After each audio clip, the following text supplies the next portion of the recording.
I am Andrew Bremer from NMP, and we are here at the New England Mortgage Expo at the Mohegan Sun. With me, I've got Ron Carrillo from DocMagic.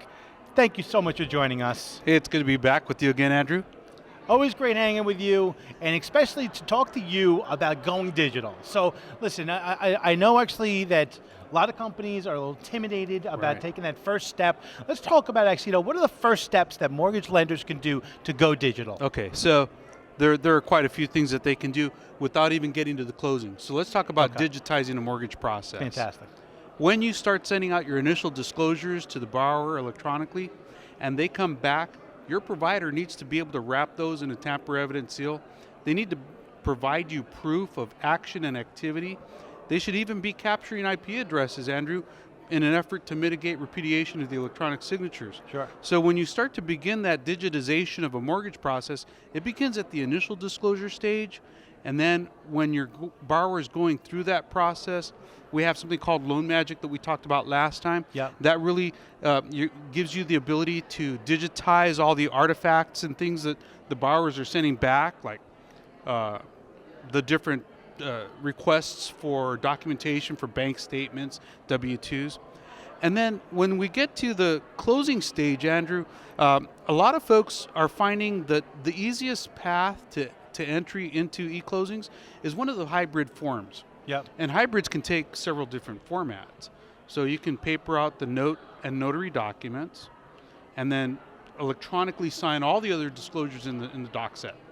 So that's like the first level of a hybrid, if you will. Right. Now, DocMagic can provide a total e-close package all the way, but in between the first hybrid and the total e-close, we can give you an electronic note, a Category 1 Smart e-note, and paper notary documents, or vice versa, give you a paper note with electronic notary. I think the easiest path, though, when I see a lot of people doing this, they're doing the hybrid that I talked about, that first one. But as they move on, I see them using the e-note, and then when they finally feel comfortable enough, then they're using the electronic notary as well. So you can ease into this process. Oh, it's something you don't have to go, you're not saying go digital, invest everything, throw away your old systems. You can slowly get into this process. Right, because I mean, depending on where any lender is at in the United States, it really depends on the jurisdiction that they have in that state, governing not only the type of notary, or the recordation of that loan, but all that's governed at the state level, right? So, for instance, in North Carolina, fantastic Secretary of State who's championed e-closings will allow for in-person notary, but not a RON transaction, a remote online notary, where the notary's in some other location and the borrower's at home and they're working across like a Skype or a Zoom meeting, if you will. Mm-hmm.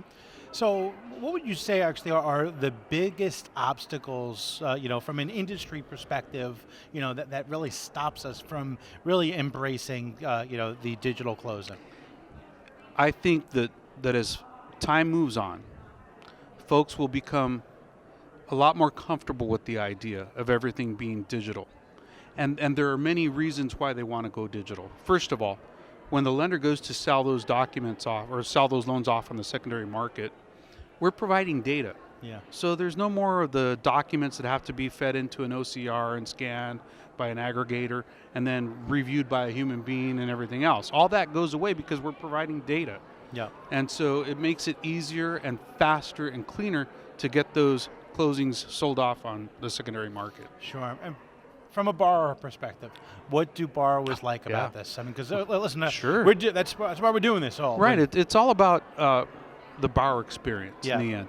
And when you can take a 2-hour closing and get it down to a 15-minute closing, I would argue that that's a very, very good borrower experience. I think so. Right? Yeah, that's great. We have something called a streamlined e-closing where we give the borrowers the ability to sign the documents, the electronic documents, the morning of the closing in the comfort of their home or wherever they're at, and then they can go in that hybrid scenario that I talked about earlier to the settlement agent and the notary and just sign those wet signed documents and be done with it very, very quickly. So does provide for a better borrower experience. Fantastic. So listen, it's there is a way that mortgage lenders can easily start to get involved actually into a digital mortgage closing. Sure. By using the hybrid process, and then slowly but surely get to a fully digital mortgage. That's right. And it's something we have to do it because the borrowers need it.